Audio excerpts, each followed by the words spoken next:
to Captain Jack Sparrow. Well, today's your lucky day. Because I just happen to be Captain Jack Sparrow.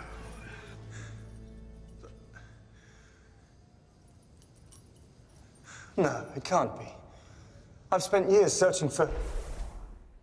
Johnny Depp is back as Jack Sparrow in Pirates of the Caribbean, Dead Men Tell No Tales. For his take on this and other new movies opening up this weekend, let's bring in film critic Richard Crouse. Good morning, Richard. Nice to see you. So a lot of people anxious to see this latest installment of Pirates. Well, it's been 6 years since the last one. 6 years, It's been wow. 6 years, and a lot has happened in that last 6 years. Johnny Depp has become kind of a tabloid subject between his divorce, between the recent money issues that he's been having, all that kind of stuff. And that stuff tends to put a little cloud over big releases like this sometimes if the timing is right. And it seems like the timing is right here. So the big question about this movie, for those who have a financial stake in it, I guess, is will people still pay money to see Johnny Depp as the slurring and sashaying Captain Jack Sparrow?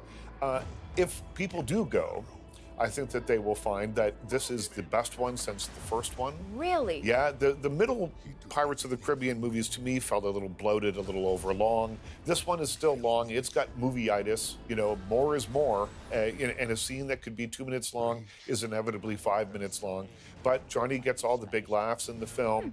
It's a character that people once upon a time loved. We'll find out on Monday whether they still do. But it's got some pretty good supernatural characters. Javier Bardem is a ghost captain alongside some very, very creepy zombie sharks. So you might want to warn the kids about that. But, you know, overall, it is kind of more of the same. If you were a fan of the others, you will likely be a fan of this one. I gave it 3 out of 5 stars. It is another, probably the best thing I can say about it. It's another Pirates of the Caribbean movie. Okay, and it's a long weekend in the United States. So It I'm is. sure It's for Memorial Day, Day, it will do really well at the box office. The next one, wow, this brings back memories. Baywatch. Yeah, Baywatch. On the big screen. On the big screen. Baywatch on the small screen was one of the most watched television series of all time. It's crazy. And now they brought it to the big screen with Dwayne Johnson, with Zac Efron, a number of comedians that you'll recognize, like Hannibal Buress, people like that. And, you know, the original television series was not a searing exploration of the human condition. It wasn't a wry satire. It was about hard-bodied beach types, you know, running up and down the beach in slow motion, and there'd be a little crime story woven in and that kind of thing. That's what this movie is, only maybe even less, if that's possible. It is The Rock, Dwayne Johnson, who has enormous charisma. He is the reason to see this. He is a movie star. He is one of the few people that an audience will say, oh, I'll just go see whatever Dwayne Johnson's in. It doesn't really matter what it is. He's that guy, and he brings that kind of charisma to this movie. You know, for me, it could have been a little less crude. I don't mind crude, but this could have, you know, used a little bit, a few more jokes that didn't rely on body parts to sell the joke. And the crime story is about as generic as it gets. It is really just a crime story dressed up in a skimpy bathing suit. Okay, I was going to say straight out of Scooby-Doo, but Yep. you said it better. Okay, and so we gave Baywatch I gave it 3 stars. Paris Can Wait. Paris Can Wait is Eleanor Coppola. She is Francis Ford Coppola's wife. She is an acclaimed filmmaker. She has made a lot of documentaries. This is one of her rare forays into narrative filmmaking. Stars Alec Baldwin and Diane Lane. They play a couple. He's a film producer. They're at the Cannes Film Festival. And he gets called away to a film set in Bulgaria. There's a problem that he needs to take a big fire extinguisher to and put a fire out over there.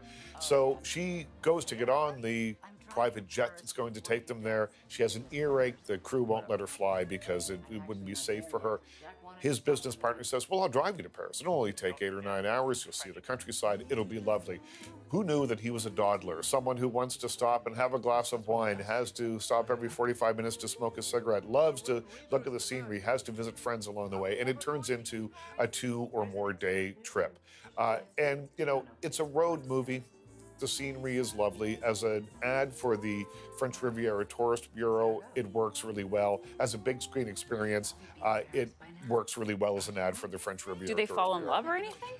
There is chemistry between them. There is chemistry between them, and I think what she discovers along the way is what's missing in her relationship with her husband, Alec Baldwin. So, you know, this is a 2-star movie. It's a little bit dull. Eleanor Coppola has done something remarkable. She's managed to make Brittany in Provence seem kind of boring. And we'll leave it there. And I will just add that Transfiguration got 3 stars from you. It's worth a look. Film critic and birthday boy, Richard Crouse. And where's that photo of you? Is that on your Instagram? It is, Okay, yeah. check out Richard's photo. He has not changed a bit. Take care. Happy birthday. Enjoy. Thank you. See you next week.